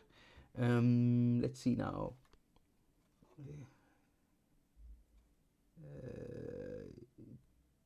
Dave, I was watching you on Xbox now, on PC, so I can comment and thank you for all your efforts. Xbox, yeah, I'm getting next Friday. Sorry, I'm reading all of the. Let's see here. Blue Sunset says, I don't like Audio Bus. It's not a good way of working. Oh, you don't like the workflow with Audio Bus? What do you use instead? Do you use like maybe Ohm or something? It's the only thing I can compare it to. People either use Audio Bus or they use Ohm. I don't use Ohm. I use Audio Bus instead. Maybe it's because I started with Audio Bus. I just like the way that it looks, the overview. Yeah, I just like it like that. And Ohm, to me, just feels a bit cluttered. That's why I don't use it. So for me, it's the workflow. And for you, it's the workflow with this one. Let's see here. Is there anything else? Have I missed any questions by you? Because if I have, then just ask me again. I'm gonna be ending the live stream soon because I've been doing this for almost 2 hours now. And I feel like I've been all over the place. So I hope I haven't been too crazy. We actually did make an 8-layered patch. We didn't get too much into the actual morphing thing there. But before I go, I wanted to just tell you about this thing I found. So I'm going into my Twitter account here. And you should really follow me on Twitter. You should really follow me there. And we're going to go to my Twitter account here. So I found this article on Ask Audio Mag. Ask Audio magazine, basically. And it's about, can Apple win over musicians with iPhone 8? It's an interesting article. I retweeted it. Go there, read it, and retweet it. Make as many mobile musicians, post it on Facebook, post it on your accounts. Just spread that thing because I think it's an interesting article. And I would like to see more people respond to this. My only response to this was, good article. Personally, I refuse to buy an iDevice without a headphone jack. Hope that Apple doesn't remove the old one on the iPad. And they responded instantly, and they said it's possible. Of course, it is possible. So yeah, go there and check it out. It's on Ask Audio Mag, or if you're befriending me on Twitter, then you can find it on my page retweeted. So retweet that, comment yourself on it, and definitely check it out because it's an interesting read. So I am going to be ending this now. And this is my front page of synthesizers. So these are right now my most favorite and my most used synthesizers today, actually. And so I'm just gonna read them for you while I'm getting to the end of this. And hey, look at this! Yay! It looks like it's not locked anymore. Let's try to run the bass.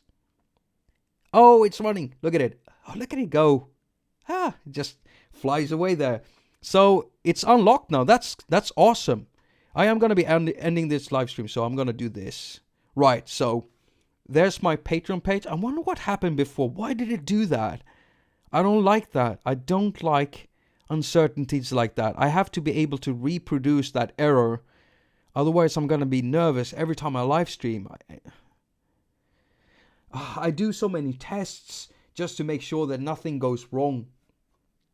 But that's just the way it is. So, my favorite synths are Thor by Propellerhead. It's always been on the first page since forever.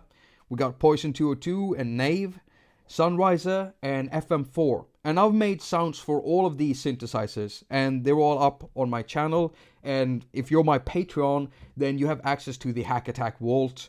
And in the attaQ Vault, I'm putting all the music from the show. I haven't been putting up the rest of the tracks. I've got like 30 more tracks I need to fix and upload. I'll do that the day after tomorrow when I get back from the boat ride. I'll try to add 10 more tracks. But I also upload like the Priest pack, so you won't have to go around my channel and looking for the actual videos and doing like that. It's all collected in one Dropbox account. Everything, presets, samples, everything. Even the vocal bits from my 8-bit dubstep thing, the step-off thing that I'm doing, I'm sharing that in that video, but it's also in that Dropbox account, so you'll find that if you're a patron also, just conveniently in one box. I've also added 2 older albums, like reggae and dub album, that are really cringy, It's old music. I've had them published before, so you can find some of the music published on like the FM page, some on SoundCloud, some of it is on YouTube, but the actual releases were made using CDs. I was selling CDs when I was out doing those. And so I put those albums in there on the Dropbox account, so those are only available for Patreons.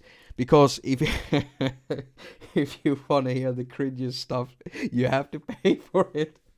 I'm gonna add more cringy stuff. I found some really awful stuff that I've made in the past. I'm gonna make it accessible there, and I do realize that I'm opening up myself for some critique, but it doesn't really matter. As long as you're a patron, because I'm thinking if you're a patron, you already like attaQ so much, so it won't matter if I put up some really cringy stuff that doesn't sound good. I like trying to make what I do look really good and sound really good, but it wasn't always like that. We all come from somewhere, and that's just the way it is. It has to sound like crap in the beginning for it to sound good better, like later on. You learn during the time that you're working with stuff. Next we got Cyclops, Yonac, Kaspar, Arctic Pro Synth, Poseidon, Laplace, Lawrence, Argon Synth, an old fella that never goes away, Microterra, DXI, Red Strike, TerraSynth, Mersenne, iProfit, and Addictive Pro. On the other page I put stuff that I use but not that often. So you got like Odyssey, you see TC11, Magellan. And if you look closely here, you can see like a color scheme. So you got like the reds here, the reds going over to some gray and orange. And then you got the blue with the yellow in between, but it's like blue, and then it's got blue, and then it's like gray bluish. I'm like that. Pedantic. And then we got the blue and the gray with the green. Is this like a sick behavior? I don't know. And then I put everything else inside boxes. So I got one for like MIDI and sync stuff, one for like step sequenced FX, and then we got like compressors and other processors like de-essers and stereo spreaders, and one for filters and equalizers. Then we have one for distortion. I wish I had more distortion modules. And then one for chorus and tremolo effects. I don't use these. I never use them. I seriously don't. I like choruses sometimes, but I don't like phases and flanges. Then I have one for reverbs and delays. And my most favorite ones in here are reverb, like Reverb FDN by Amazing Noises, EOS 2, and AUFX Space. Then I've got one with vocal effects. I actually only use iVoxel, Harmony Voice, and VoiceBot from Eric Sicht. These two are from Virsyn, but those are the best ones. I just love them. I can really say that I think that these are the best ones. iVoxel for vocoder stuff, VoiceBot for vocoder stuff, and Harmony Voice for harmonized stuff. I don't have a pitch shifter in here like autotune. I don't use autotune. I mean, you can do some autotuning with Harmony Voice, for instance, but it's not really my thing. Then I've got one for granular. What I use mostly in here is Borderlands granular. Then I've got one for drum machines, one for groove boxes, and loopers and slices, strings and plucked, pianos and keys, and then we got mimics and analog here. But then we have another page that I can't show you because it's where I keep all the test stuff that I do. Right, so I am gonna go, and I don't think I've missed anything here, I think. So I want to thank you so much for coming here. And I realized that I've been running the Patreon screen during this time, and the video is in a small window, so you probably couldn't see all the apps anyway. And that's just the way I do things. Yeah, that's really tiny. But you can almost see it anyway. I mean, like, it's not that tiny. I mean, you can see the icon. Doesn't really matter. Thank you so much for coming.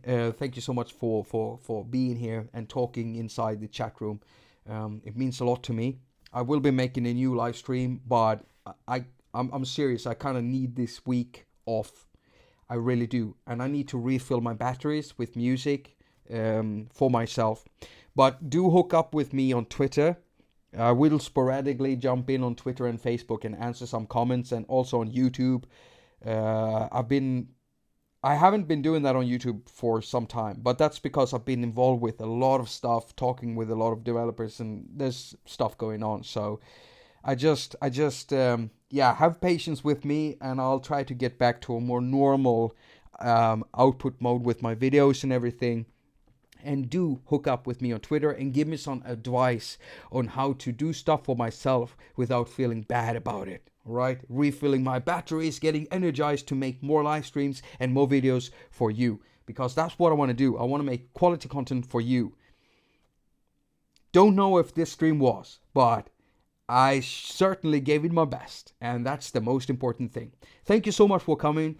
All comments and ratings are very much appreciated. I've also got a Patreon page, so if you want to support creativity and good content here on YouTube, then why not sign up on Patreon, the haQ Vault and all of that stuff. And yeah, there's loads of stuff in there. I also have lotteries sometimes, doing lotteries with apps. I just gave away Beatmaker 3 to 2 lucky winners on Patreon. And there'll be more to come. So that's one benefit. If you don't want to do that, then I haven't put my PayPal link there. I got a PayPal me link. You can find it in the description. And if you don't want to do that, then you can always share my videos. Press the thumbs up if you think that my videos deserve it. Because, it really helps with the ratings. It really does. It really, really does. I tried searching for iPad Synth on YouTube, and none of my videos came up. But Doug Woods is doing well. If you type iPad Synth, it's got several of his videos just there. So Doug, you're doing well on YouTube with that. But none of my videos comes up. So I have to look over my titlings, and I have to look over my hashtags, and it doesn't really matter. As usual, I wish you a very productive week. Now go finger all of your stuff, clean your surfaces, then finger them some more. Then do some more obsessive cleaning. This is horrible. And have a really nice time doing it. I'm going to go and hug my girlfriend. And then we're going to talk a bit about tomorrow. And the boat ride we're going to do. Yeah, it's going to be amazing. So, bye-bye everyone. And thanks for coming. And hope to see you soon. And now I'm going to look like an idiot trying to find the... No, that's... No, that's... Oh, come on. Okay, stop streaming and...